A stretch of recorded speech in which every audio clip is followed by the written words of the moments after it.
Often when I do these short thoughts, people I know are mentioned. Sometimes I even mention my wife Louise or our children. If what I say is positive, they'll often reply with a thank you or an appropriate comment. They may even share the talk with other people they know. My kids are occasionally embarrassed, and I know Louise really doesn't like being talked about at all.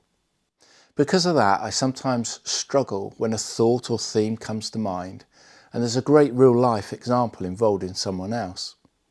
It's easy enough if it reflects well on them, but it's much harder if I could, in any way, cast them in a negative light. I'm also very conscious that we don't all see things the same way, and that what I say may be misunderstood. I never want to offend anyone.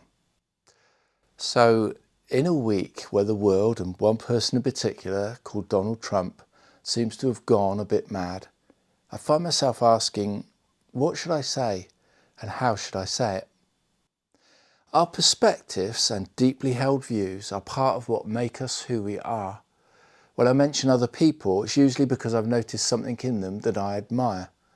That's much harder to do when the things I feel like saying this week. And even if I did say them, what good would they do?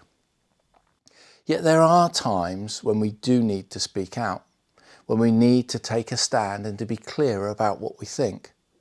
The challenge is how to do that without alienating others and without closing ourselves off to other perspectives.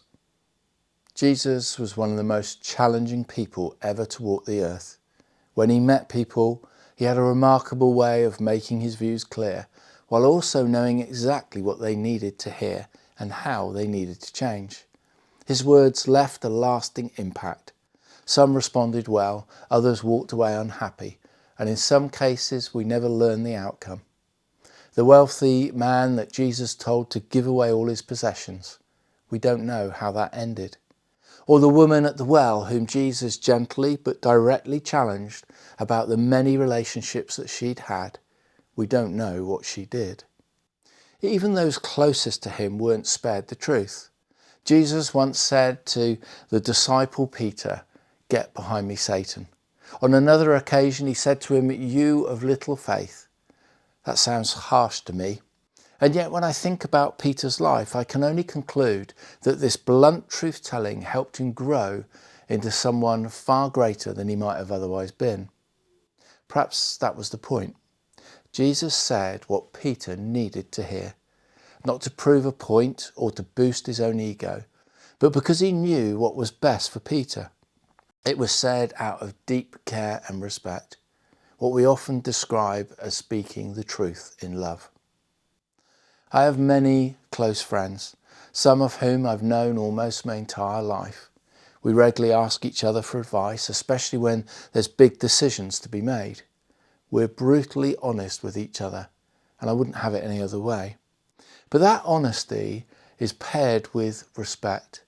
We respect each other's opinions, and we respect the decision that each person ultimately makes, even when our advice isn't followed. Why does it work so well? Well, partly because of how long we've known each other, but mainly, I think, because we genuinely want what's best for one another. It comes from love, mutual respect, and a shared desire for each other's good, even if we rarely say it out loud. So here's the challenge. What should I say this week about someone like Trump? Probably nothing at all. Because my opinion isn't grounded in respect or a genuine desire for what's best for him. Without that, speaking out would likely be simply just adding to the negativity. But when it comes to the people I care about, honesty really matters. In those relationships, truth isn't about being right or winning an argument. It's about wanting the best for the other person. When honesty is rooted in love and respect, it can challenge without alienating. And most importantly, it leaves space for people to make their own choice. That's the kind of honesty that's worth speaking about.